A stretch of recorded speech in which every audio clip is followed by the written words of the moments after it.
Dengue জ্বরে আক্রান্ত হয়ে হাসপাতালে ভর্তি রয়েছেন বাংলাদেশ জাতীয় ক্রিকেট দলের সাবেক অধিনায়ক মাহমুদুল্লাহ রিয়াদ।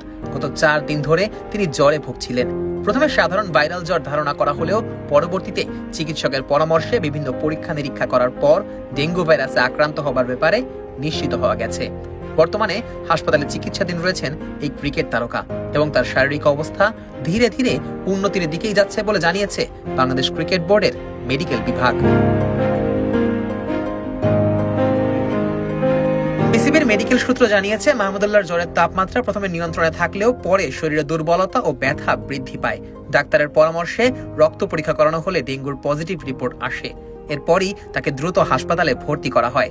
বর্তমানে তিনি চিকিৎসকদের নিবিড় তত্ত্বাবধানে রয়েছেন এবং শারীরিক অবস্থার ধীরে ধীরে উন্নতি হচ্ছে। চিকিৎসকরা আশাবাদী সঠিক চিকিৎসা ও বিশ্রাম অব্যাহত থাকলে তিনি শিগগিরই সম্পূর্ণ সুস্থ হয়ে উঠবেন।